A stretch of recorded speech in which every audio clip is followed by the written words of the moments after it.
Pray for our speakers tonight, Mr. Krikorian and Mr. Nowrasteh, that they may have wisdom in our conversation tonight.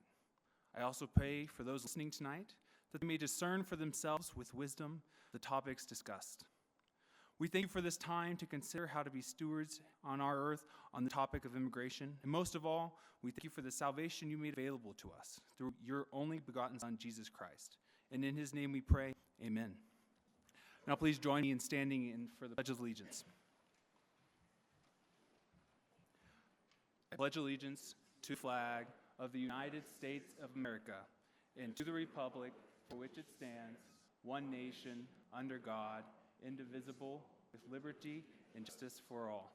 Thank you. You may be seated.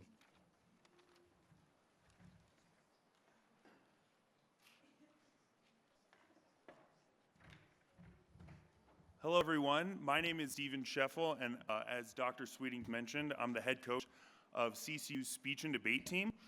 CCU's speech and debate team has been around for quite a while. I think we're probably a little over 10 years at this point. I went to undergrad here at CCU, and I was on the speech and debate team for 4 years during my time, and then went off to law school after that. But the CCU speech and debate team is extremely successful. We just literally got back yesterday morning at 7 o'clock in the morning from a tournament at the University of Central Missouri where our students won first place in debate and then third place overall. Yeah. Pause for applause. We're always looking for students. We meet every Tuesday at 5:30. We go till about 9 o'clock. There's scholarship opportunities if you're interested in that as well. We do several different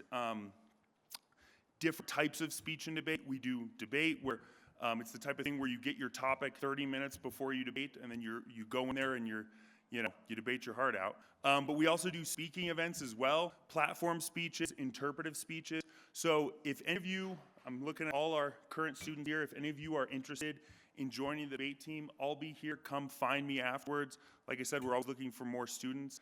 And also we have a couple of our debate students here, Zach and Caleb. If you want to talk to them as well, they'll be able to give you a real honest truth of what it's like to be on the debate team. So thank you so much. And speech and debate, especially debate, is certainly not dead on CCU's campus.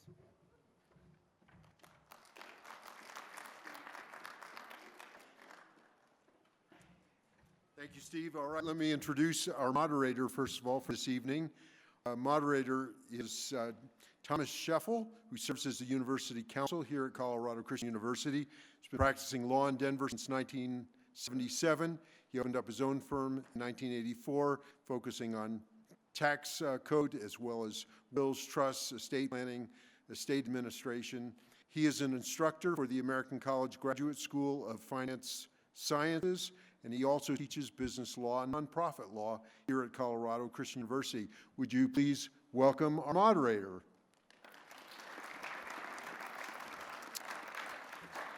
And then I'd like to introduce Josie McDonald, who is representing ISI. She is the Associate Program Officer for the Intercollegiate Studies Institute.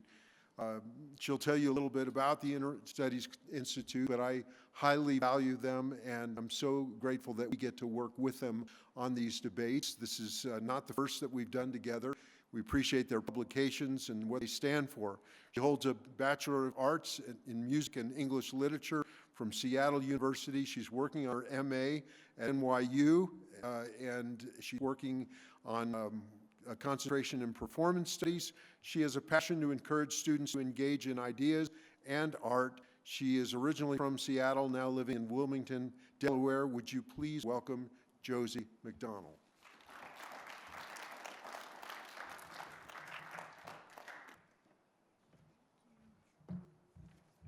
Good evening, everyone. Thank you so much, Dr. Sweeting, for that introduction, and thank you all so much for being here. I also want to extend a special thank you to the Diana Davis Spencer Foundation and the Colorado Christian University community, all of those people that have worked with us to host this event evening, specifically the Centennial Institute. As Dr. Sweeting just said, my name is Josie and I work for the Intercollegiate Studies Institute. We're an educational nonprofit. We were founded in 1953 by William F. Buckley Jr., and our mission is to educate for liberty. We have over 150 active student societies on college campuses across the United States. These groups range from debate societies to reading groups, to philosophy clubs, to current events discussion panels. We keep our societies engaged with resources such as books, articles, podcasts. We connect our students to faculty members at their own universities, assist student leaders with scheduling guest lectures and seminars, program regional conferences, and connect our students with a vast alumni network. We also help put on events like this. We're so excited to be here with you tonight. If you have any questions about our programming, feel free to find me after the debate.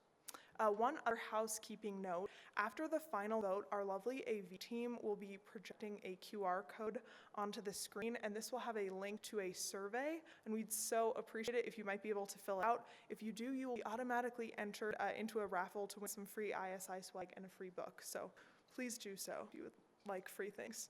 And now it's time for me to introduce our debaters. Mark Krikorian, if you could stand right over there. He is a nationally recognized expert on immigration issues, and he has served as executive director of the Center for Immigration Studies since 1995. The center, an independent, nonpartisan research organization in Washington, D.C., examines and critiques the impact of immigration on the United States. Animated by a pro-immigrant, low-immigration vision, which seeks fewer immigrants but a warmer welcome for those admitted, the center was established in 1985 to respond to the need for reliable, fact-based research in the immigration area. Mr. Krikorian's knowledge and expertise in the immigration field are sought by Congress as well as the mainstream and new media. He frequently testifies before Congress and has published articles in numerous outlets including the Wall Street Journal, the Washington Post, New York Times, and elsewhere. He is a contributor at National Review Online and has appeared on all major cable and broadcast news networks. Mr. Krikorian addresses a variety of audience on a multitude of immigration topics. In addition, he's the author of the books The New Case Against Immigration, Both Legal and Illegal, and How Obama is Transforming America Through Immigration. He holds a master's degree from the Fletcher School of Law and Diplomacy and a bachelor's degree from Georgetown University. He spent 2 years at Yerevan State University in then-Soviet Armenia. Our other debater, Alex Nowrasteh, is the Director of Economic and Social Policy Studies at the Cato Institute. His popular publications have appeared in Wall Street Journal, USA Today, The Washington Post, and most other major publications in the United States. His peer-reviewed academic publications have appeared in the World Bank Economic Review, the Journal of Economic Behavior, Organization, Public Choice, and others. Nowrasteh regularly appears on Fox News, MSNBC, Bloomberg, NPR, and numerous television and radio stations across the United States. He is the co-author with Benjamin Powell of the book Wretched Refuse, The Political Economy of Immigration and Institutions, which is the first book on how economic institutions in receiving countries adjust to immigration. He is a native of Southern California and received a BA in economics from George Mason University and an MS in economic history from the London School of Economics. Alex and Mark have co-authored a booklet called Open Immigration, Yay and Nay, so it should be a very interesting debate. Let's give them a round of applause.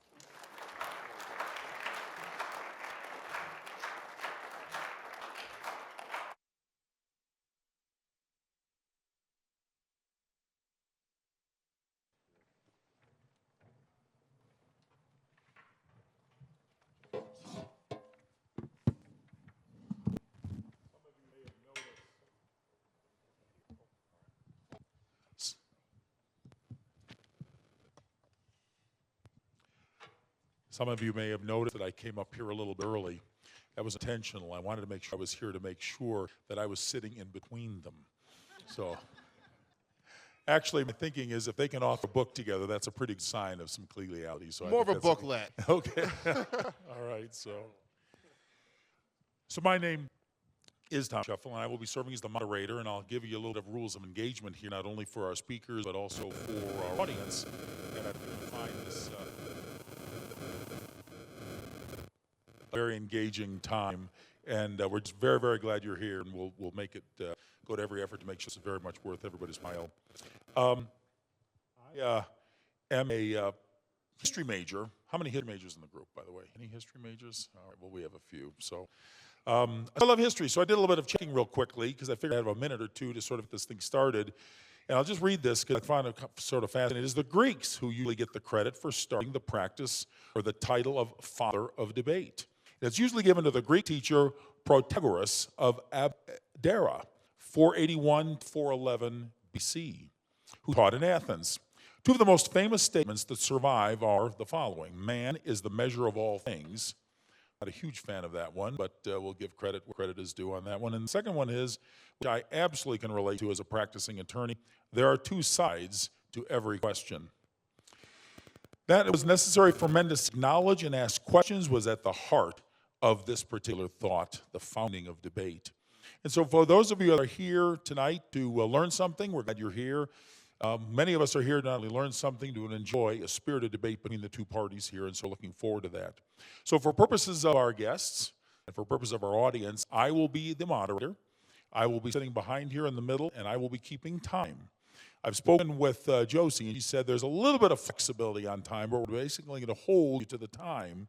And you know those times, correct? It's 5 minutes, and then there's some time for rebuttal, etc. When you see me stand up, and if not, I will fade to one side or the other to get your peripheral vision. Then you'll know that you've gone up to your time, and that is time to sort of begin to wrap up your argument. In Court of Appeals, when the time is over and the little red light goes on, you're expected to stop mid-sentence. We will not be doing that in this debate. But we will ask you to start to wrap up your argument in an extra 15 seconds, maybe 30 at the most to do so. If I come and stand next to you, you know that it's time to absolutely wrap up. We'll be getting to the next speaker. The second thing is, let me encourage the audience to be thinking, engage with this process. You're here, so get the most of it. There's going to be an opportunity that I will help to, if not moderate, referee. Well, there'll be some conversation between the two parties. I'll help to stimulate that, but there'll be an opportunity for you to ask one another questions and actually get into it a little bit and give our folks an opportunity to see what that kind of intellectual jousting looks like. And then secondly, there will be a time for you all to ask questions. So be thinking about what questions you might want to ask. I always tell my business law students, take the time to formulate articulate questions that will engage conversation for not only the benefit of the speakers and yourself, but also for the rest of the audience. And finally, we will take a sense of the house. We'll do a bit of a vote as to the winner and the loser, not in terms of presentation, although that's not a bad idea. You can certainly vote on that basis, but also based on the strength of the so-called arguments that have been made by the various parties. With that bit of introduction, let the debate begin. Please don't vote on looks. So the topic of our debate is immigration a threat or an opportunity for the future of America? Like any public policy, immigration creates winners and losers. On balance, though, mass immigration in today's America creates more costs than benefits. This isn't because immigrants are all that different from the past. They're really not. It's because America is different in good ways and bad ways, but in ways that shift the balance toward immigration, large-scale immigration being more of a threat than an opportunity. Now, in the past, immigration created plenty of problems, too. I mean, we look at it through rose-colored glasses, but we were in better position to deal with the downsides that immigration caused than we are today. In today's modern society is fundamentally different from anything that has gone before, and that suggests a different approach to immigration policy. Let me just touch on three areas: work, welfare, and assimilation. As far as labor goes, we are now in a post-industrial knowledge-based economy. In the past, most jobs were in farming or in manufacturing, and they were they offered opportunities for people with little education to support themselves and maybe even do better. Now today, immigrants still work.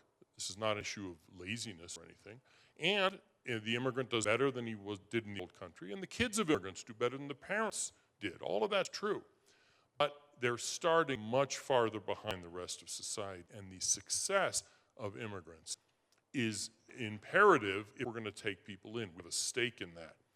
And what's more, immigration creates a kind of reverse Robin Hood effect. There is, in fact, a net benefit, net economic benefit from immigration, but it comes out of the hide of those who are least able to afford it, those who are competing with immigrants, who are the most vulnerable elements of our society. Ironically, earlier immigrants themselves are the first people impacted by ongoing immigration, but also high school dropouts, ex-cons trying to make a new life for themselves, recovering addicts trying to start again, disabled people looking for work, even single moms who are trying to negotiate flexible work schedules. Anyone that employers would kind of rather not hire is his negotiating position is strengthened when there's less immigration and it's weakened when there's more. In welfare, there was no welfare in the past. Again, another change. And look, I'm a conservative. My think tank, CIS.org, is pretty ambidextrous politically, but I'm conservative. I want a tighter, more responsible welfare system. But it's inherent, it's not going away.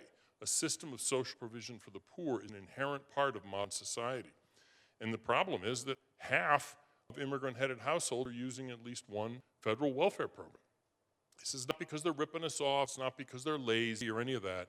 It's because they're coming, generally speaking, with lower levels of education, which means the jobs they get, and they work, pay less, which means they don't pay much in taxes, and they're much more eligible for welfare programs. In fact, for a lot of immigrants, they can't feed their own kids without taxpayer support, and that's not the way immigration should be working. As Milton Friedman said, I don't know how many of you even heard of Milton Friedman, but he was sort of the guru of libertarian economics. You just can't have open immigration in a welfare state. And the third area I'm going to touch on is assimilation. What's changed today is two things that makes the assimilation story different from the past. One, transportation and communications technology has shrunk the world, and this is a boon pretty much for everybody, but it also makes the process of reorienting your psychological and emotional connections from one country to the next much less likely to happen. You can FaceTime your relatives back home every day, you can hop on a plane, and this wasn't possible in the past. It's nothing, there's no good or bad guys here, it's just a reality. The other change in modern society that makes mass immigration problematic is that, and this is a bad result of modern society, and that is we no longer have a self-confident Americanizing elite. A century ago, people went to school or even work, and they were, the institutions that they encountered here insisted that they embrace America. My mom was the daughter of immigrants. She went to public school, and she memorized the Gettysburg Address and sang El Columbia. That doesn't happen anymore. It's nobody's fault, or at least some people's, the NEA's fault. It's other people's fault, but it's not the immigrants' fault. So basically, what it amounts to is that things have changed. And as Jeff Sessions, when he was in the Senate, said, this is my thing, so you have to get up and prompt me, quote, "What we need now is immigration moderation, slowing the pace of new arrivals so that wages can rise, welfare rolls can shrink, and the forces of assimilation can knit us all more closely together." Thank you.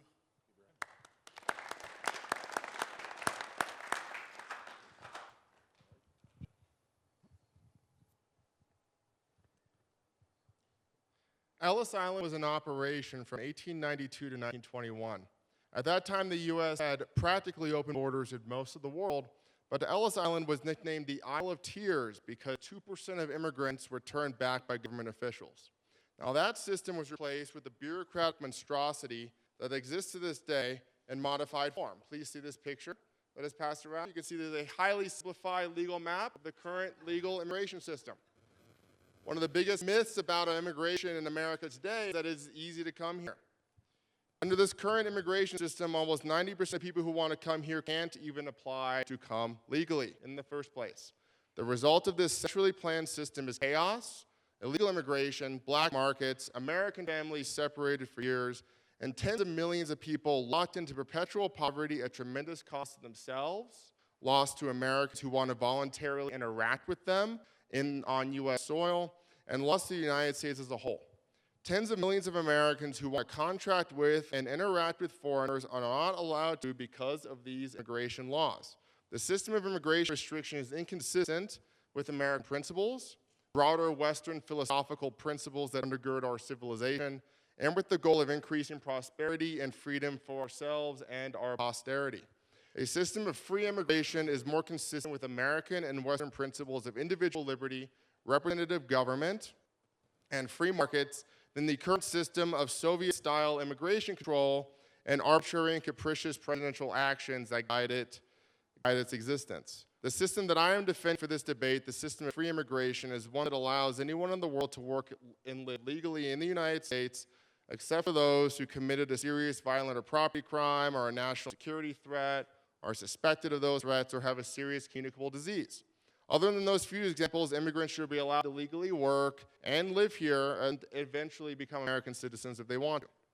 When the American founders declared their independence from Great Britain, they listed their grievances in a document called the Declaration of Independence. One of their complaints against King George III was, quote, he endeavored to prevent the population of these states, for that purpose obstructing the laws of naturalization of foreigners, refusing to pass others to encourage their migrations hither, and raising the conditions of new appropriations of land, unquote. Now, the founders' complaints about immigration restrictions were so important in justifying their rebellion that when they wrote the Constitution, they didn't even list control over immigration as an enumerated power held by Congress in Article 1, Section 8. The Constitution enumerated every other power that we should assume should be held by government. Having a military, levying taxes, boo. But levying taxes, governing relations with sovereign powers, and even establishing a post office. But they left out control over immigration. Now, this wasn't a thoughtless mission. I don't think the founders were very thoughtless people. The American founders weren't the first people in Western civilization to support the free movement of peaceful people across borders. From democratic Athens to Rome, polities in the Middle Ages, Magna Carta, natural rights ideology, the legal doctrine of Francisco de Vitoria, Hugo Grotius, modern ideologies and philosophies of utilitarianism, egalitarianism, and religions, there is ample evidence that one of Western civilization's intellectual gifts to the world, and there have been many, was support for the free movement of peaceful people who are no threat to public safety, public health, or the security of the state. Now, maybe all of those foundational Western texts and luminaries were incorrect, but I don't think they were, and I don't think any reasonable person can casually dismiss them without examining their arguments and the evidence. Beyond the appeal to our ethical values in Western civilization, there are very practical advantages to liberalizing immigration. Economist Michael Clemens estimates that allowing workers in developed countries to legally work in rich countries without government restrictions would roughly double gross world product, which is the total value of all new goods and services produced in the entire world. Doubling gross world product would increase the size of the global economy by about $80 trillion annually. Now, I come from Washington, D.C., and $80 trillion is still a lot of money, despite what you may read on the news. With most of that gain going to immigrants in the countries where they settle. The present value of $80 trillion in additional gross world product is about $1 quadrillion. Now, I had to look this up when I first started learning about this. Quadrillion is a real number. I swear I didn't make it up for this debate. There is no other single policy change in the world that would have such a large impact on economic output and goes so far to reducing global policy as radically liberalized immigration. But those estimated economic benefits come from an admittedly radical liberalization of immigration policy. I admit that. Something far outside of the mainstream political debate in every country in the world.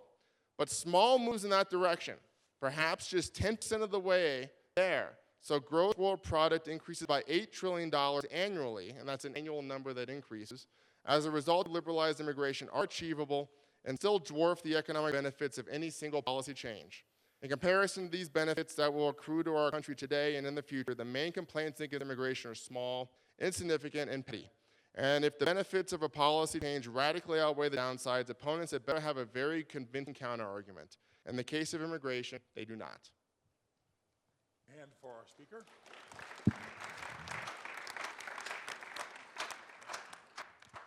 We'll now have, I think you can hear me. We will now have 2 minutes of response or rebuttal, starting with Mark. Now understand, Alex is not calling for increased immigration. He's calling for unlimited immigration.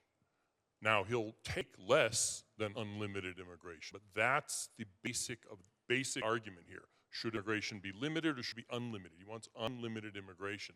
Now, the study, this report with the trillions of dollars by Michael Clements, it's kind of the document, the starting document of the Bible, sort of the open borders folks. It's true. He estimates, and based on the assumptions he makes, probably correctly, world output would increase dramatically, double. Well, one of the assumptions, the main assumption behind this, is that virtually the entire population of the developed world would move to the developing world would move to the developed world, all of it. For the United States, that would mean something like 2 billion people, at least, moving to the United States. Obviously, the United States and the institutions that enable higher productivity that we have, not to mention liberty and stability, would be washed away in that kind of wave. And Alex was trying to be reasonable, saying, how about just 10% of that way? Well, that would mean 200 million people moving to the United States. Does anybody think that we have the capacity to deal with an immigration flow of 200 million people? This is the problem with unlimited immigration. It's unlimited. And we've seen in real-world examples how when there is unlimited immigration, it can explode like a wildfire. We just saw that with Venezuelans at the southern border. The Biden administration enacted de facto unlimited immigration policy for Venezuelans. Any Venezuelan, almost all of whom weren't living in Venezuela anymore anyway, they were trading up to the United States. Any Venezuelan who crossed the border, turned himself into Border Patrol, let go. The numbers exploded like wildfire. And just a week and a half ago, even the Biden administration said, okay, well, that's not a good idea, and they backed away from it. Unlimited immigration, as Alex puts it, would result in unprecedented levels of immigration. And it is something we've never experienced because we did not actually have open borders in the past. The oceans limited our immigration in the past. Now it has to be done through legislation because technology has advanced so much. Thank you. Thank you. Alex, response. I see no downside to letting in Venezuelans who are fleeing communism to come to a free country. I'm glad our ancestors during the Cold War didn't follow Marx's advice and trying to block out people seeking freedom and trying to come to this country. I think that markets, individual choices, and free markets and capitalism should determine these things, not central planners in the government. I don't think, has anybody have any confidence in politicians over the last 7 years? Do we think that politicians guided by the wisdom of the median voter are good at determining these things? What about other aspects of economic production that are just as important? Labor is one of the 4 factors of production. I don't think that this should be up to a bunch of central planners in Washington, D.C. who want to tell the rest of us how to live. I want to deal with people from other countries in the way that I want to. I don't think I should have to ask permission from a bunch of people elected in Washington, D.C. for how to run my life or how to deal with other people. If you have a problem with welfare, build a wall around the welfare state instead of around the country. Don't try to tinker with the welfare state by trying to mess around with American demographics or anything like that. The rest, by the way, the second part of that Milton Friedman quote was that that's why he favored illegal immigration, because they didn't have access to welfare benefits in the United States, not as an argument to oppose immigration here. When it comes to assimilation in the United States, cultural assimilation, the evidence is that by the 3rd generation today, it is the grandchildren of immigrants. They're pretty well assimilated compared to the American norms, especially compared to 100 years ago. If you want to take a look at anything bad going on in culture today, how many people blame wokeness on immigrants? Does anybody plausibly blame what's happening with wokeness? A native-born American invention in the 1960s before the borders were opened for any of this stuff going on? None of the big cultural complaints that people have today have anything at all to do with immigration. They have nothing to do with it. Immigrants are assimilating very well today, just like they did in the past. All the arguments that we heard about immigration were those that we heard, by the way, in the 19th century that were stated about the Irish, about Jewish immigrants, about Italians, about Chinese, and about other areas. American cities in the early 19th century spent 40% of their budgets on welfare programs at the time. I'm opposed to welfare. I think we should get rid of the welfare state. But there was a welfare state back then. It was a lot smaller than it was today. But the same arguments against immigrants coming in and being a bunch of, consuming a lot of government benefits was the same one that was used back in the day. So if you have problems with welfare, you have problems with education, let's fix welfare, let's fix education, Let's not try to tinker around with those by messing around with American demographics through trying to centrally plan the immigration system. Thank you. Let's give both of our speakers a hand.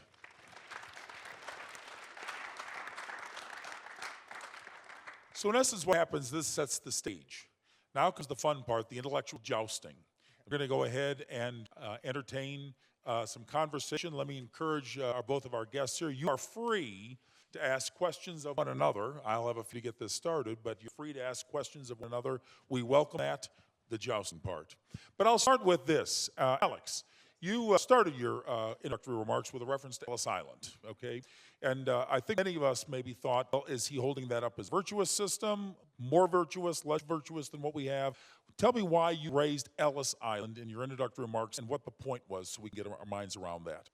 So the point is to bring up a common symbol of American immigration where we talk about it. When we talk about Ellis Island, we learn about it in schools or read about it in American history. We think about this place where basically people go through a system to be checked out. They could be vetted for diseases and other things and then be let into the United States at that time. And we sort of have in our minds that it was a fairly open system at that time. With the exception of a handful of people, they weren't allowed in. So I decided to sort of go back then. At the time, people said it was called the Isle of Tears because 2% of people were blocked. And that was in contrast to today's system where 90% of people who want to come here can't even get that far to even ask to come legally. And it's to try to talk about American myth, because if there's one thing that you learn tonight, if there's only one thing, I want you to learn what the current legal immigration system looks like. This is the one thing I think you need to learn, is this type of monstrosity is what it is today. And I think that example helps set that up pretty well. Follow-up question, how many have visited Ellis Island in the room here? Many of us would say it's a very sterile place. Trail of Tears or Experience of Tears, Isle of Tears is one we've heard. Many of us would have relatives that have gone through that process, being turned away for various things, a major problem. So, Mark, I turn to you and ask the question. So then, is our guest here, is Alex to my left, arguing for completely open immigration, open borders, no process at all in terms of processing? No limits is what he's talking about, although it's interesting that unlike some of the unlimited immigration supporters who say that national borders should be nothing more than like county line, it's just a demarcation of who fills the potholes on which side of the line, Alex does concede that people who are terrorists or criminals or have contagious, deadly diseases should be kept out, which means that he, in fact, supports a vast nationwide, continent-spanning system of border controls, which is a kind of interesting perspective. But so yes, but the answer is most people are not terrorists, they're not criminals, and they don't have Ebola coming out of their ears. And so yes, what he is in fact calling for is what he said. It's not only unlimited immigration. What he is saying is that the American people, through their constitutional process, have no right to say who comes into the United States, that you have no right to determine who lives, what foreigners are allowed to live in your country. That's the issue. And the diagram with all the complicated stuff on it is appalling. It's ridiculous. This is the way government unfortunately works. I'm for a dramatically streamlined immigration system that lets in fewer people but does it without all of this rigmarole. The question is not, I mean, the diagram is kind of a red herring. It's to make you think that it's either that or all 400, 500 million, 600 million people in the world who want to move here just get to move here. Those are not the only alternatives. We can have a much simpler system. Maybe politically it won't work out that way, but we can in fact have a much simpler system that lets in many, many fewer people. Alex, your response. Yeah, 2 points. One, the point of the diagram is to show what the current system looks like, because most people have no idea how complex the immigration laws are.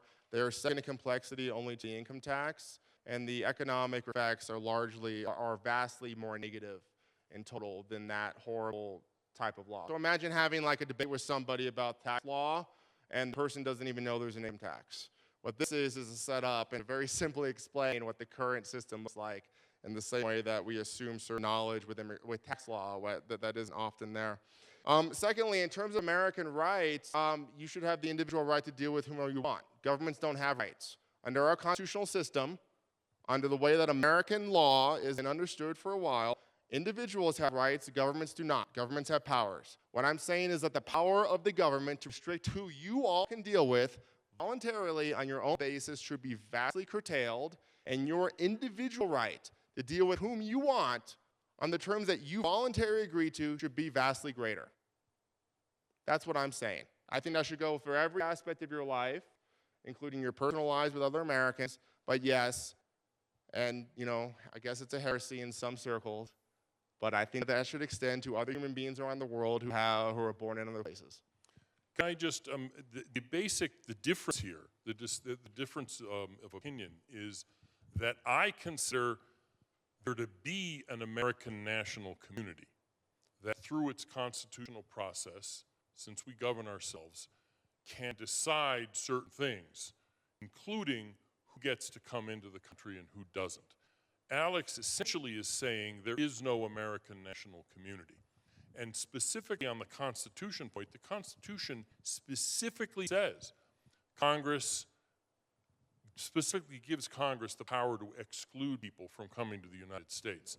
This was the slave trade clause, which never used the word slave or trade. It said Congress may not legislate to prevent the importation or migration of people until 1808, or 30 years after this Constitution. In other words, Congress was prohibited, in fact, from limiting immigration for the first 30 years of our existence. But the premise of that clause was that Congress does, in fact, have the authority to keep certain people out of the United States. And they were persons. They were not things. Congress never refers to slaves, always refers to them as persons. Congress does have the authority to keep people out of the United States who are not Americans. The question is, who, how many, how do we do it? That's the question, not some sort of dorm room sophomore year debate about whether the Constitution allows immigration limits or not. James Madison disagrees with you. When Congress first passed some rules trying to limit immigration, he said there's nowhere in the Constitution that gives the Congress any power to do that. When the Supreme Court in the 1880s invented the power of Congress's plenary power of immigration, they said it comes from a general power of sovereignty. They invented it out of whole cloth. They didn't point to any section in the Constitution at all. They relied on a misreading of international law from other places. They're invented in whole cloth. Now, maybe it's a really important thing. Maybe we should have it. Great. There should have been a constitutional amendment duly ratified to do those things. But the founders didn't put it in. They put in every other power that a state has. Build a military, tax, even build post offices. They didn't put in a power for this. They didn't put it in later. And when the courts eventually made up out of whole cloth by reference to sovereignty, which is there's no sovereignty clause in the Constitution, by the way, in case you're curious about that. There's nothing called that in there. They didn't even use the reasoning Mark said. So it's just making it up. The United States is not a sovereign country, is what he's saying. This is the ultimate basis, is that the United States and the American people specifically have no right to say that a foreigner can or cannot come into their country. That's what it amounts to. And you can take, I'm not saying the position is absurd. I'm saying you need to understand what the implication is, and the implication is revolutionary and fundamentally anti-democratic. If you think that the United States would not be a sovereign power, if my interpretation is correct, then I dare you to go back in time and tell Abraham Lincoln, George Washington, when their presidents of the United States, the country was not sovereign because they didn't have the idea that Congress had plenary power of immigration. Go ahead and try that. Well, obviously, point, counterpoint, correct? So we're taking this into consideration. And just very briefly, a personal point of personal prerogative. You mentioned the Internal Revenue Code as being a horrible law. As a tax attorney, there are some of us that are actually energized by that particular code. So. Well, a lot of immigration you may be lawyers. energized, the rest of us are de-energized. Well, immigration lawyers. We'll give that. There's a lot of immigration lawyers who make their livings off of that. That's for sure. This is why what I'm for is the equivalent in immigration of a flat tax, We don't get rid of immigration law, we just make it radically simpler and radically lower. Mark, I have a question for you. So when you first started your introductory remarks, you were talking about immigration and the whole notion that assimilation is being very, very difficult. We've got individuals that are coming. Now, I can't quote the entire quote from the Statue of Liberty. Some of you maybe can, but give us you're tired, you're poor, etc. And yet, I made a note to myself here that it sounded like you were saying, give us your elite, you're amazing, you're phenomenal. We only want the best and the brightest to immigrate our direction. Otherwise, we don't want them. What say ye to that? That's not my position, really. If I were emperor, most immigration, we'd still have significant immigration, but it would be limited to husbands, wives, and little kids of American citizens. That's a lot of people. That's 350,000, 400,000 people a year. A handful of real Einsteins, and humanity doesn't produce that many Einsteins every year, and then a handful of genuine humanitarian immigrants, refugees and asylees who literally have nowhere else to go and can't stay 1 second longer where they are. I'm not for a high level of immigration that is designed to skim off all of the talented people from around the world. I don't think that's a good idea. And I mean, I got a section in my book about why high levels of even skilled immigration are problematic, but just to, the short version of it is, one of the main vehicles for this supposed skilled immigration we're experiencing is something called H-1B visa. Some of you may have heard it. Tech companies use it. It's just cheap labor with the white collars. There are some really talented people who come in under that program.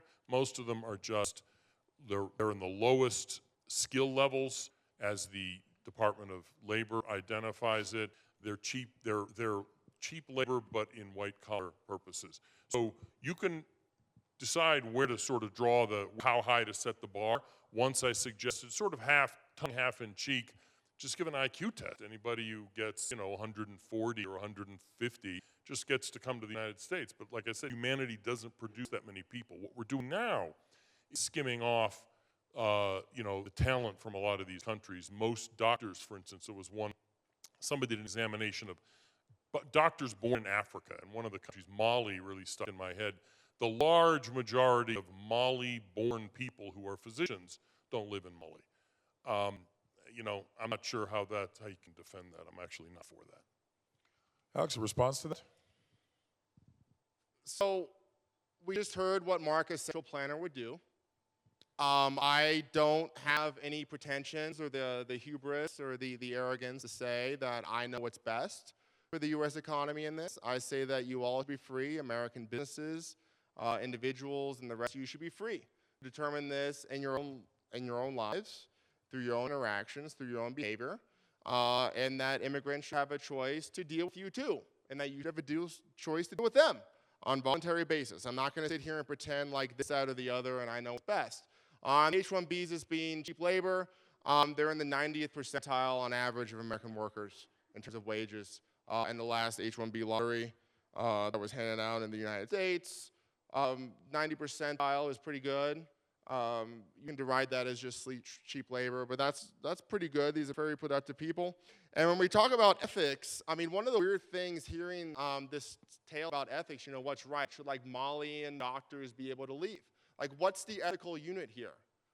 Is it the individual having the choice to do what he or she wants for themselves, to be able to leave Mali if they want to go better opportunities? Maybe being able to do so give a better incentive for Mali to improve the situation, the Mali government to get off the necks of people there. Or is relevant unit of account for ethical purposes the mass of everybody else in Mali? Say, hey, doctor, I know you study really hard and you want to leave for the benefit of yourself and your family, but sorry, you got to stay here in Mali to help a bunch of strangers you don't know. And we're going to use the power of the government to lock you out of the country you want to go, and probably on some level lock you into that country that you don't want to live anymore. Is that like a Western way of thinking about things, this sort of collectedness, that you're owned in some sense by the country where you're from and owe a bunch of stranger stuff? No. I think strangers owe you certain duties. They owe you not to bug you. They owe you not to take your property, not to enslave you, not to hurt you, except for very good reasons. I don't find that mindset to be very ethically compelling, any more than I would lock somebody in Detroit who's highly skilled, who was born there, who left Detroit when that place started to fall apart. I think it's a good thing that people can leave failing places and go to other places that are better. And so this is a good summation of libertarianism. A person leaving Detroit for Texas is the same as a Malian person leaving Mali for Texas. And the fact is that community, national community, means something. Aristotle said that man is a social animal, and his groupings, his organizations were the family, and then expanded to the clan, and then to the political community, polis. The fact is, the United States isn't just sort of a geographical designation that has, economic arrangements, and that's it. Nobody voluntarily pays taxes for strangers, mind you, because of some sort of deracinated idea. It's because we consider ourselves to be fellow citizens of the national community and have a responsibility to each other. It's different and greater than the responsibility we have to foreigners. No one joins the military and risks his life to defend strangers because, he's getting paid to do so. That's part of it. But ultimately, people do it because they're defending their fellow citizens and their homeland. This is what libertarianism rejects. It's a kind of, it misses part of what is central to the human being as a social animal. And the logical result in immigration policy is, like Alex saying, which is unlimited immigration of any number of people, and you don't get the right collectively Americans to say yes or no. So the only reason I pay taxes is because if I don't, the government's going to come and shoot me and take more of my stuff. And I'm pretty sure that's what the case is for almost all of us in the country. When it comes to being a social animal, of course, human social animals. I merely say that society should be freely chosen on an individual basis by families, by small groups voluntarily, and it should not be arbitrarily limited by the government to a geographic area. People should be able to form these voluntary social interactions that are not centrally planned by the government, at least when they're successful, they're not centrally planned. But we should be able to build international communities if you want, religious organizations that span borders. You want to deal with people from other countries, you should be allowed to do that. I'm not saying you should be forced to do that. You shouldn't be forced to. If you don't want to deal with immigrants, you shouldn't be forced to. You shouldn't be forced to hire them. You shouldn't be forced to marry them. But if somebody wants to, you better have a very good reason for stopping them from doing so. You better have a very good reason. And just, oh, well, we're a national community, here's a bunch of magic words about nationalism, whatever, is like not a good enough reason. That's not a good enough reason to tell an American they can't deal with the people they want to and the bases they want to. That's not good enough. I'll only counter with we, the people of the United States, etc. There is a national community, it means something, and the inability or the unwillingness to even acknowledge the existence of an American national community or of any other kind of national community is, first of all, leads ineluctably to unlimited immigration, and also is, quite honestly, one of the reasons libertarianism doesn't resonate with people, because it misses something basic in the human person. The government does not have rights. Individuals have rights. That is our American tradition, going back to the Constitution before them. That is the facts of this society. This is not something that some libertarian came up with, unless you consider the Founding Fathers libertarian, which, maybe sometimes some of them, when they were very drunk, were a little libertarian. That is the American idea. And to turn your back on that, while pretending to uphold basis of this civilization, is very odd. That is an idea that might be very good in France. It is not that, it is uncommon. It is contrary to a lot of American ideals of individual liberty, of choosing for yourself, of not being bound by the state, to be forced to choose to have relationships with the people the state chooses. You should be free to do that yourself. Clearly, counterpoint. I have one final question for each of you. We're going to start with you, Mark. I made a note here on your opening remarks, and I put it in quotes because I want to make sure I saw it. Cost benefit. And I made the note here, too much welfare, too much draw on our welfare system. I recall you saying that you don't oppose welfare, you think there's a place for welfare, but that the incoming immigration is overly taxing our welfare system. I immediately did the cost-benefit analysis. That seemed crass to me. Your comment? Well, I mean, my initial reference to cost and benefit was dollars and cents, but also everything else. In other words, there are all kinds of costs and there are all kinds of benefits. But specifically about welfare, the National Academy of Sciences did a study in 2016, sort of a magisterial study of immigration. And they ran 8 different scenarios for welfare use. And under all of them, immigration cost more. In other words, immigrants used more benefits than they took in services. Now, the fact is, that's not an argument for getting rid of the welfare state, in my opinion. Alex was right that he and Milton Friedman and others see immigration as a way of destroying the welfare state. It's sort of a Cloward-Piven strategy.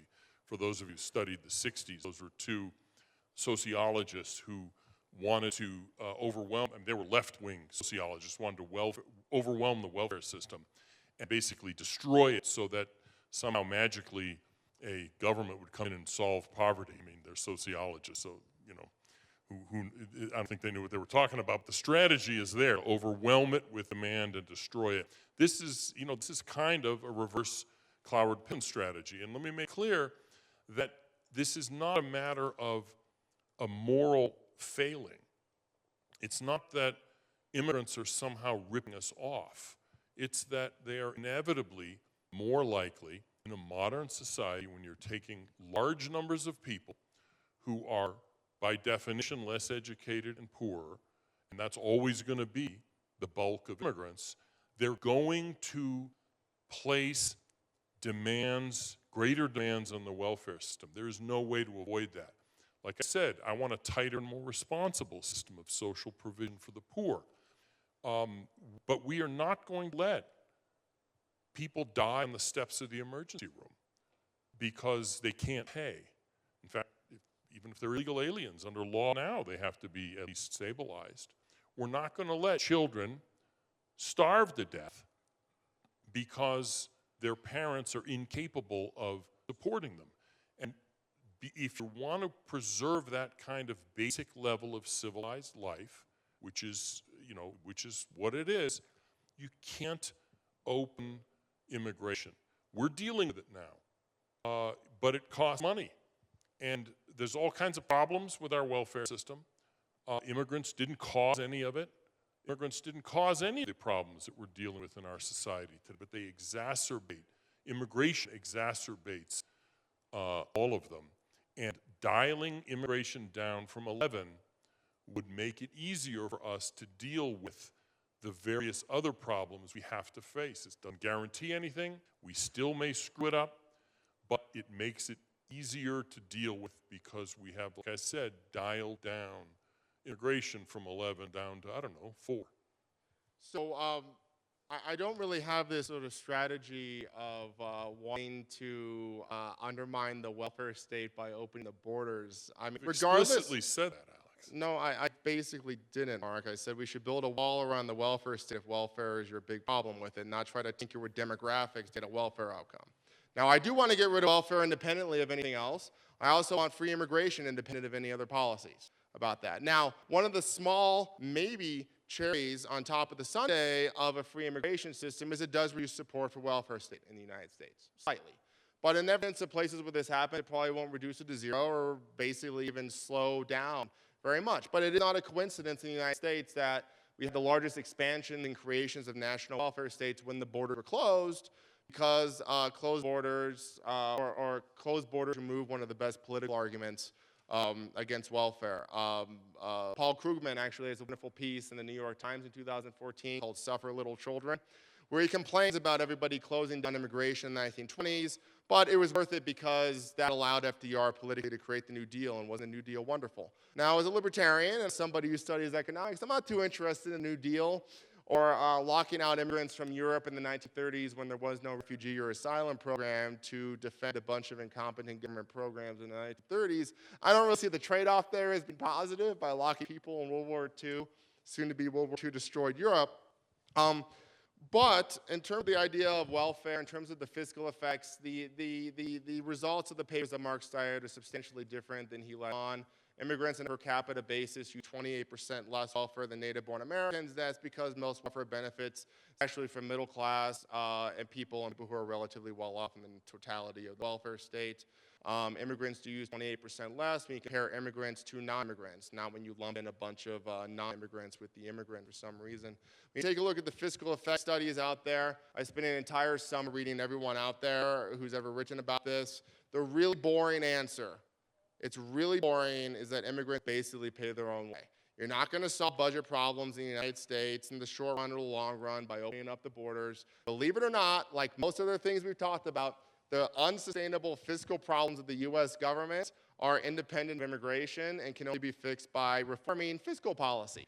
In the same way that welfare problems can be reformed by reforming welfare policy, and education problems can be reformed by reforming education policy, and not by trying to tinker around the edges with demographics by trying to centrally plan the flow of people into the United States. I'd only say that the tinkering around the edges of the welfare system, as Alex suggests, in other words, building a wall around the welfare state, supposedly, we actually tried that. We had a vast social experiment about 25 years ago. It was part of the big welfare push in 1996, and the whole point of it, about half, actually, of the savings, the projected savings from that welfare reform measure from the Gingrich Congress was from supposedly walling immigrants off the welfare state. What were the results of that social experiment, a real-world social experiment? It had no effect. Within 5 years, the rates of immigrant welfare use were right back where they were for a whole variety of reasons. The fact is, you can't, in a real-world sense, I'm not talking about a bull session at midnight in your undergrad dorm. I'm talking about in the real world, there is no way to build a wall around the welfare state. And so if you're going to take in lots of poor people into your country, which is what Alex is advocating, an unlimited admission of the poor from everywhere in the world, you're going to pay a price for it. And if you're willing to do that, that's okay, but you need to understand that's what you're in for. I disagree entirely on the numbers. You take a look at the ratio of welfare consumed by immigrants to natives, it still hasn't returned to the pre-Welfare Reform Act of 1996, those are pretty good. I mean, it's pretty good numbers. It's not perfect. I think we should build a higher wall around the welfare. I think we should reduce welfare for everybody, ideally.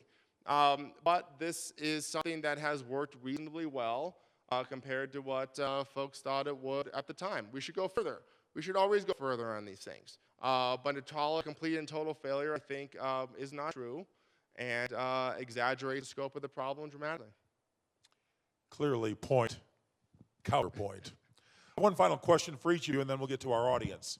We have all heard the phrase, immigration or the immigrants, that is our strength. How many have heard that phrase, something very close to that? If you're paying any attention at all to some of the politicians speaking today, we're all hearing that. I'd like to look to Alex first and ask this question of each of you. If you agree with that statement, how so? If you don't, why not?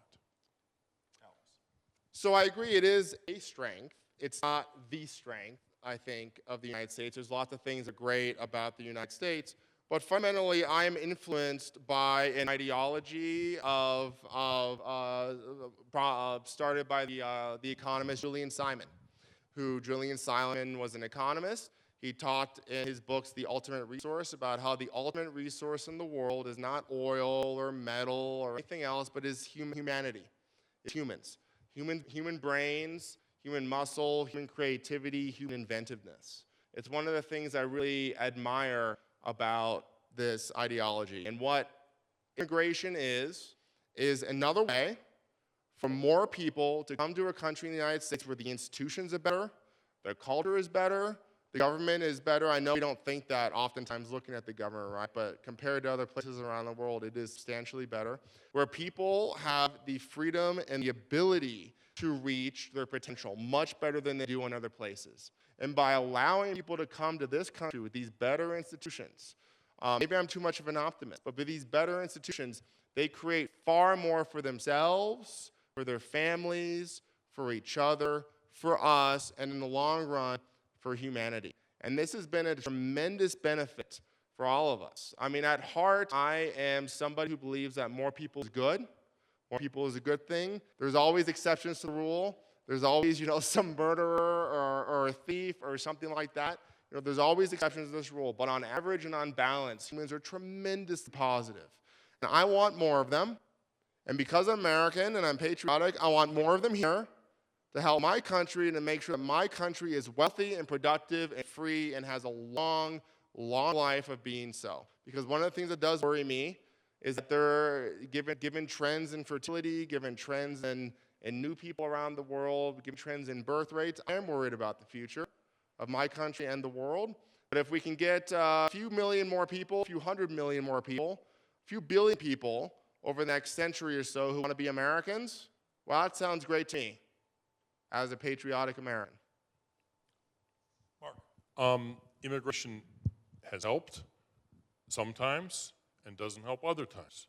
You understand that immigration is a punctuated phenomenon. We have not always had immigration. We had, compared to our population, relatively high immigration until the French and Indian War, and then immigration essentially stopped until around the 1830s, late 1840s is when it really picked up. From the 1840s to the early 1920s, we had about one lifetime of very high immigration. Then we had another 50 years of very low immigration. And now we're on our 50 years of high immigration. This is a phenomenon that goes up and down, and America does well when it has low immigration, and it can do well when it has high immigration. It's just that there are costs, and especially when conditions change, we have to reassess whether maintaining what amounts to a 19th century immigration policy makes sense in the 21st century. So the statement that you had made, Tom, is it's sort of a marketing slogan. It's not a basis for policy. Just like the Give Me Your Tired, Your Poor poem was a marketing strategy. It was a fundraising effort to raise money to build the podium, the platform for the statue. And it's not, to use the sort of to adapt from Monty Python in the Holy Grail, strange women sitting in ponds with swords is no basis for a system of government. A fundraising doggerel bolted onto the inside of the door of the platform of the Statue of Liberty is no basis for immigration policy. And now it's your turn. Right on time, right on target. Opportunity for all of you to ask a question. You can direct it at either of them, but I'm going to give each of them an opportunity to respond. So if a question is directed at Mark, I'm going to give you an opportunity to respond. In light of time, let's try to keep our responses succinct so we can see from and hear from as many of our audience as we can. We do have a mic out here. Am I correct on that? We do, and we have a hand over here. You're with the first question. There you have it. Good luck, gentlemen. Okay. I'm sorry, I don't remember your name. Alex. So, do you think that it would be a good thing to have a full border wall on the border to free up some of our border patrol agents and our human resources so that we could then put those resources towards allowing people we do want into the country? Well, if we had the free immigration policy I'm talking about, the amount of resources that would be required to vet people would be fairly small compared to what's done now. So, border wall, talk about a marketing slogan, right? Build the wall. No. I think what we should do is liberalize immigration to reduce the black market pressure for people to break laws and to come in illegally. Because if they come in legally, they don't have to come in illegally and run to the desert and run people's property and break a bunch of rules and, put themselves at risk. How many Italians coming in 1890 crashed their ships illegally on the shore of New Jersey to avoid government agents? It didn't happen that often, right? Because they could land legally and 98% of them or so got through. So what we should do is use that as a basis for this. If we want to have legal markets that are regulated, they need to be, well, we can't regulate a black market, so we have to have legal markets that are regulated. And the only way to do that is to legalize and expand. So my question is, how do you then keep out the terrorists? How do you then keep out the criminals? He's conceded that he wants muscular border control, just claiming, I think falsely, that if you let everybody, well, actually accurately, I think, if you let everybody in, then you don't need much border control. But the point is, if you say that, yeah, I want unlimited immigration, except no terrorists and no criminals. Well, there's a lot of criminals in the world. There may not be that many terrorists, but there are a lot of criminals in the world. And they're getting in now. And if we don't have muscular, serious border control, part of which may be walls, although Alex is right, it's kind of a marketing gimmick. The walls themselves aren't some magic thing that can stop illegal immigration. But without serious, consistent, multi-billion-dollar every year expenditures on border control, you can't keep out the criminals and the terrorists and what have you. Yeah, I do concede that very quickly. I do concede that. I think the role of the government is to protect our individual liberties, to protect them from people who are foreigners and from people who are domestic may infringe on them. So if somebody's coming from overseas and they're a murderer, I think the government should use resources to stop them. Call me unlibertarian if you want. Okay, so this question is for Alex again. Kind of starts with the Supreme Court's arguing of where immigration stands and the powers in that. And that started in the Commerce Clause, if you look back at the history. And so you kind of argue that immigration is a problem about commerce and money and what it brings into our economy. So are you then suggesting that we should take that argument almost back to the Commerce Clause? Because then that would succinctly fit into what's already there.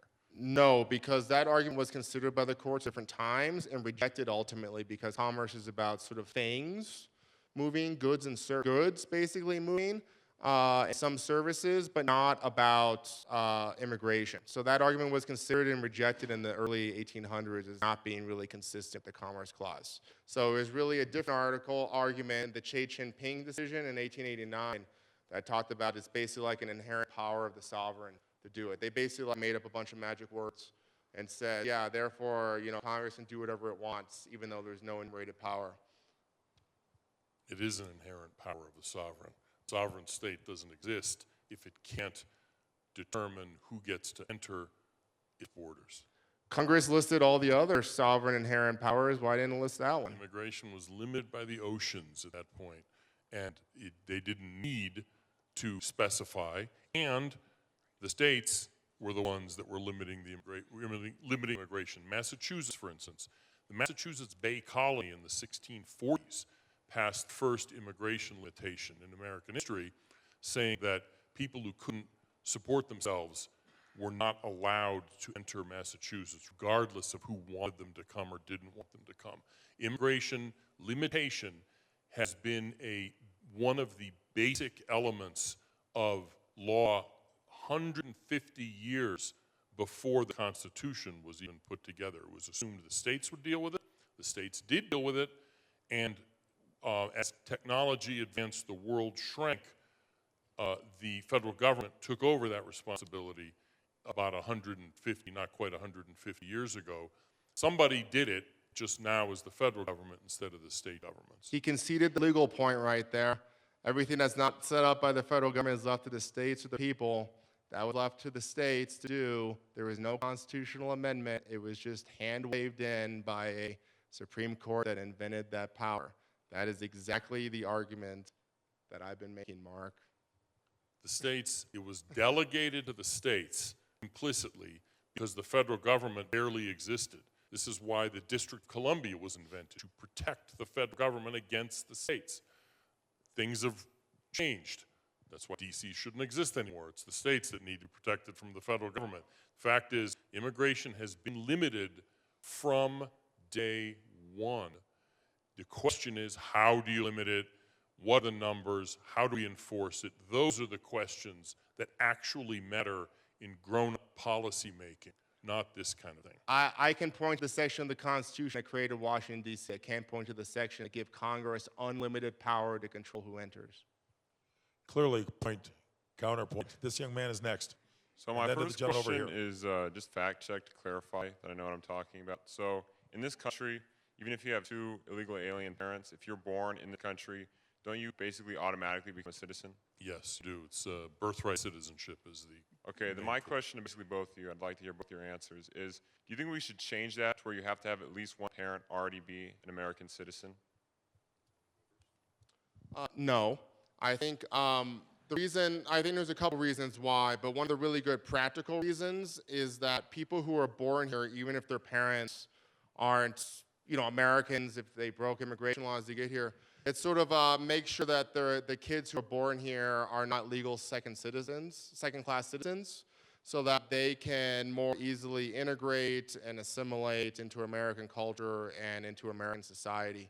So Germany had this policy for a long time, very much sort of limited the ability of people who were born in Germany to non-citizen parents to they could become citizens at birth. And then they changed the law where all of a sudden people who were born before this period of time in Germany who were previously ineligible automatically got citizenship.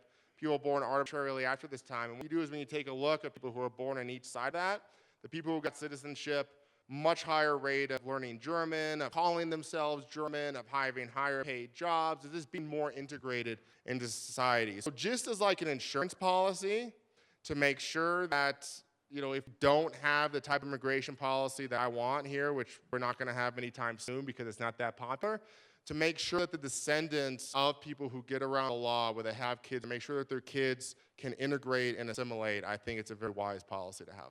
I sort of agree. This is an area of agreement, but not completely. All the developed countries of the world that had automatic birthright citizenship, except the United States and Canada, have ended it. There's a reason for that. The world has shrunk. It's easier to get through borders, and once you're there, it's easier to get domestic political forces that oppose borders to delay your deportation long enough that you have kids and the kids grow up. But the insurance policy part of it is important, which is why when Australia got rid of birthright citizenship, they put in a kind of statute of limitations so that if the child born in Australia to people who were not either Australian citizens or legal immigrants, in other words, they were either illegal aliens or students or tourists, if the kid lived in Australia for the first 10 years of his life uninterrupted, he would automatically get citizenship at age 10. That was kind of the insurance part of it that made sure you don't have a problem of adult, native-born illegal aliens, which is an absurdity in a Republican government and shouldn't be permitted. But understand that tourists come here, have kids who are U.S. citizens, and then go home. It's birth tourism. And the kid, they wait till the passport comes through, and then they go back. It's a big deal in China, but it's not just there. It's used in Turkey and Russia and all kinds of places in the United States. They come here, have the kid as part of it's an organized thing. You pay, it's a package thing. That's inexcusable. I mean, it's outrageous.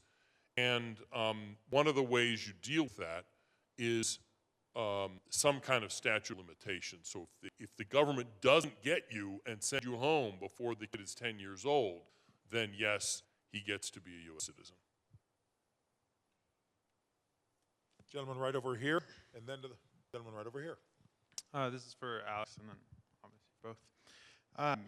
So although you have defended the positive notion that we've been able to welcome any and all people in very high numbers into the country, how would we be able to remedy the influx of children and adolescents into the education system as it is, where we're welcoming any and all people into that education system as well?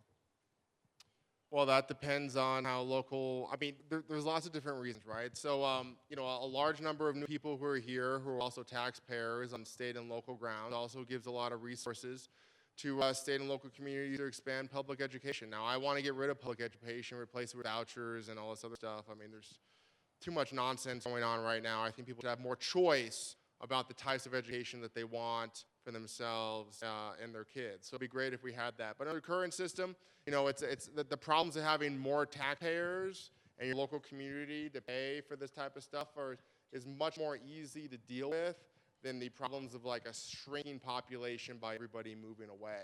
So, growing pains are real. Growing's not painless, but it's, I'd much rather deal with the problem of growing than the problems of shrinking.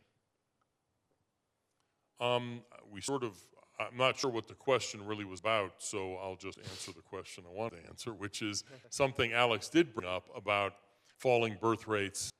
And almost all countries in the world are experiencing falling birth rates. There's about 8 of them. Niger, Mali, Chad, Yemen, Afghanistan, and a few others that haven't seen their birth rates fall. Every country in the world is experiencing lower birth rates. We seemed to have been able to avoid the European, Japanese, and Korean and Taiwanese and Chinese disease of significantly below replacement fertility, but then it caught up with us too. Just as irreligion has now become very widespread in the United States, we figured we were immune to that problem. Europe had it. It's just a question of, delayed effect. Immigration is not a solution. Immigration does nothing but enable us to avoid whatever policy or non-policy cultural efforts we need to make to reverse sub-replacement fertility. And again, here it's a kind of a crutch. It's a crutch that enables us to avoid addressing the actual problem, so that we say basically to Americans, step aside, we're going to bring in people who are better than you. So it's substantially improved the problem. If for instance, if you stopped immigration in 1880, there'd be about 100 million people living here today. Do you think the problems that we have today with falling fertility would be a lot better or more manageable if there were like 220 million fewer of us? No, immigration helps. It's not sure in the long run, right? If total fertility rate falls everywhere around the world very low, yeah, it's going to be like a very, very big problem. But if we want to make sure that those problems are a little bit less here than they otherwise would be, we should be letting in a little bit more people. Absolutely. I like people. A little bit more people is different from unlimited immigration. Well, let's go all the way, but I'll take a little bit more. Gentleman over here.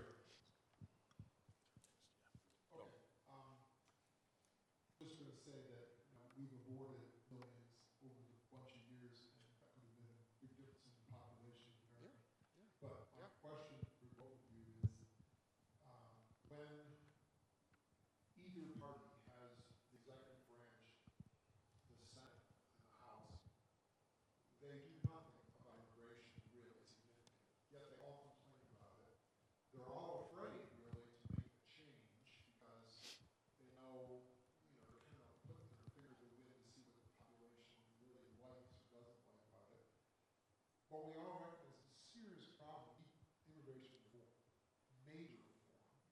And we have had some leaders that don't just say immigration is a great thing, they actually blame immigration, all the problems, they blame it on immigration. So we've had that kind of leadership in our country as well. So how do we go forward to help get the immigration reform that we really need in America and sway the general opinion about immigration to a healthy place so that we can get that immigration? I'd challenge the premise. The fact is that under the George W. Bush administration and under the Obama administration, there were aggressive efforts to pass big immigration bills that would have legalized virtually all the illegal population and dramatically increased future legal immigration, essentially along the lines of what sort of a partial, part of the way along what Alex wants. They failed spectacularly, even though all the institutions of our society, all the commanding heights of our society, political, business, military, religious, academic, media, all of them were for it. It failed because nobody trusts our leadership class to keep its word on immigration. In 1986, Congress passed, President Reagan signed, something called the Immigration Reform and Control Act, the core of which was a deal, a trade-off. We would amnesty those illegal immigrants who had been here for a while. 3 million people about ended up getting legal status in exchange for prohibiting for the first time ever the employment of illegal immigrants, because that's the magnet that was drawing people. In other words, they took out the loophole that Texas agribusiness had paid their congressman to put into the law in 1952. That deal was the only reason it passed. The amnesty happened, the enforcement didn't, intentionally didn't. It's not that anybody tried and failed. It's not that they weren't able to do it. They chose not to enforce the law. That was a bait and switch, a betrayal. To this day, poisons the entire immigration debate, because what W tried to do and what Obama tried to do was replay that bait and switch. And as if any of you have ever seen the Popeye cartoon, it was something you know, your grandparents would have watched. There was a guy in it, Wimpy was his name. There's a hamburger chain in England, or used to be, named after him, and he would go around, big fat guy with a mustache, fatter than me, and say, "I will gladly pay you Tuesday for a hamburger today." He always wanted hamburgers and never had any money in his pocket. That's essentially what we've seen on immigration. I will gladly pay you with enforcement for an amnesty today. It was a lie, and I don't mean it failed. It was a lie even in 1986. People supporting the amnesty knew they were going to welch on the deal. It can never happen until our leadership class shows that it can be trusted to actually do some enforcement. And I'm trying, but they haven't done it yet. Until that happens, there isn't going to be any big legislation. It's just not going to happen. So, yeah, in the decades after the 1906 Act, the number of Border Patrol agents increased by about 5-fold. The notion that we didn't try enforcement is kind of silly and ahistorical. The problem is enforcement doesn't work because Americans want to hire these folks, and these folks want to be hired, and the economic gains of doing so are vast. There is a huge black market, and the economics don't make any sense trying to enforce our way out of it. And this is why I think we don't have any kind of good reform, is that there is chaos in the system. There is chaos on the border. There is a large illegal immigrant population caused by our restrictions and this black market. And the same reason why you still see illegal drugs in the United States, despite the fact that the government has spent over $1 trillion trying to get rid of them, is because it's very difficult to get rid of these things. So it's kind of a catch-22. We have this enormous amount of chaos because the government is playing central planner and trying to stop the winds of economics from moving, but we can't get control of that and get the disorder under control without legalizing it and regulating it through a legal market. So as a result of that, we're sort of in this catch-22, which we're really not going to be able to have a way to solve this unless you reduce the chaos, but you can't reduce the chaos unless you liberalize. Let me only note that immigration can be controlled, and we ran a social experiment on that.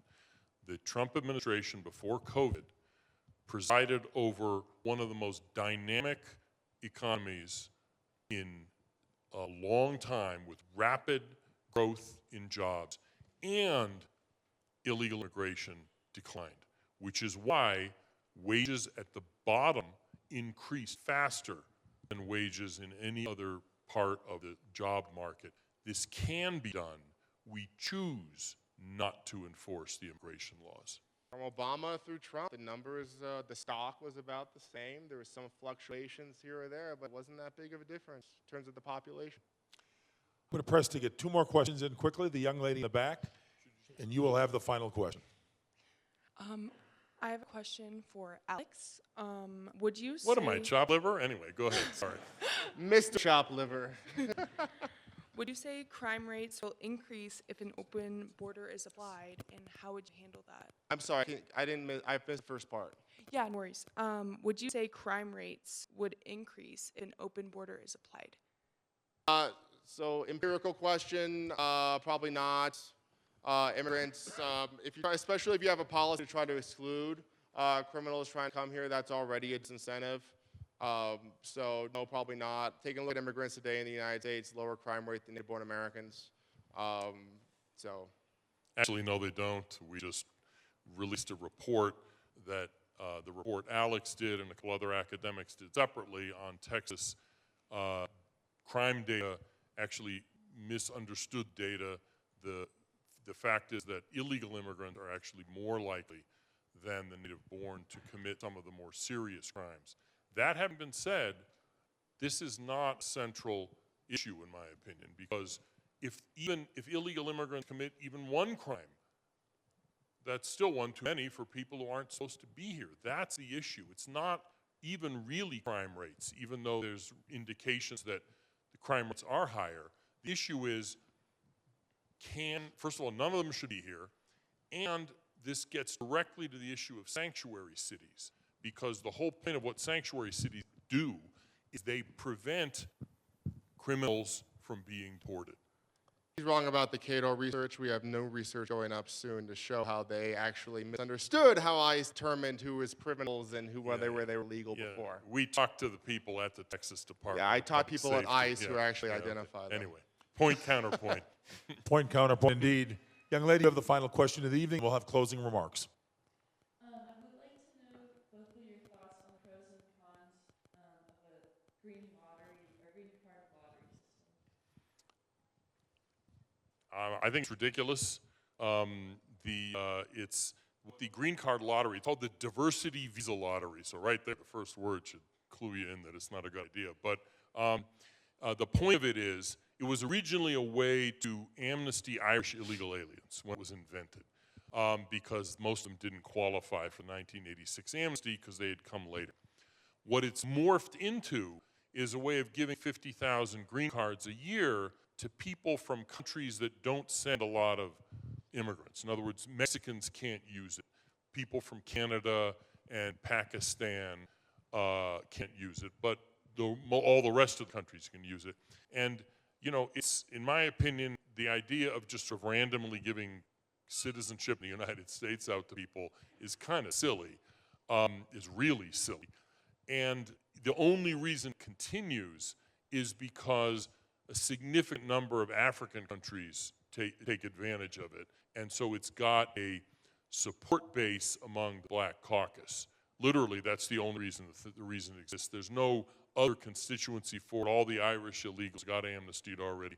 Yeah, that should be the gimme easy thing to just get rid of, and even that we haven't been able to get rid of yet. Alex. It's better than not having it. It's not an ideal system, but it's also one of the few ways that people can come into the United States without being sponsored or being related to somebody. And I think that's better than nothing. Not ideal, though. We're now right on our 8:30, bottom of the hour, and so we're going to go ahead and give each, I think we're going to limit it to a minute, closing statements for each of you, if you wouldn't mind, and we'll take our vote. I thought it was 2, but I'll see what I can do. Mark, you're up. Yeah. We can't continue a 19th century immigration policy in the 21st century. Problems in our country are not caused mainly by immigration, but they're exacerbated by immigration. Immigration is a meta policy that affects everything else.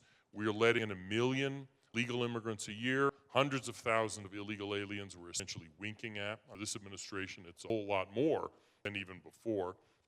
And these are exacerbating problems that we already have. I was on a pilgrimage in the Holy Land this summer, and while I was there, I visited with some Israeli researchers, and they have exactly the same problems we have as far as border jumpers, visa overstayers, problems with domestic anti-borders groups preventing enforcement of the immigration law. It's the same thing in Europe. This is a problem all developing nations have. And goal, in my opinion, should not be zero immigration, but zero-based budgeting in immigration. Start at zero, and then decide which narrow groups have a compelling case to be let in. And let me only finish with another quote. Continued mass immigration is not the kind of acute threat to the United States that President Lincoln faced 150 years ago, but his advice to policymakers should guide us nonetheless. He said, as our case is new, so we must think anew and act anew. We must disenthrall ourselves, and then we shall save our country. Thank you, Mark. Alex? It makes me proud as an American that so many people around the world want to come here, that they want to also become Americans like our ancestors came here and did the same thing. And it's also too bad that this bureaucratic, restrictive monstrosity stands in the way of allowing them to become Americans, for us to get the benefits of that, and for this country to become larger, stronger, wealthier, and freer as a result. People are a good thing. There's some individual exceptions, but it's a good thing where there's more of us. And there's going to be more people in the world. I want more of them to be Americans, whether that's through procreation, whether that's through immigration, or some kind of increase, a combination of the both. This is still a good country, despite what you may see on the news, despite what you may see about politicians. Other people around the world see that. You should be more optimistic and see it too, and allow people who want to become Americans to do so. This is consistent with American values, with our Western values. It's consistent with the founders' ideology of the country that sets us apart and makes us unique. And even as a cherry on top, it's good for us and will make us richer. Join me in thanking both of our speakers this evening for a job well done. And now, as I give you 10 seconds to contemplate your vote by show of hands, let me thank the Chancellor, Dr. Don Sweeting, the Chancellor's office, for sponsoring this excellent, engaging, stimulating, counterpoint. Just a quick plug, the debate team for Stephen and Sheffel and the debate team and former debate coach, Michaela Sheffel. Thank you for being here tonight. A number of your students are here tonight, and a debate is a most worthy undertaking here in the college level. And now, it's your turn to vote. You can identify either of them by name, or you can identify, obviously, by what their argument was. But we will now take a show of hands. How many would say, in terms of, I would say, limited immigration, would get the vote here on behalf of Mark? Raise your hands. Keep them up, please. Just doing a basic head count. All right, you put your hands down. How many would vote for much more libertarian or at least open immigration in the case of Alex? Hands, please. I got this one. All right, well, let's hear it for both of our speakers again.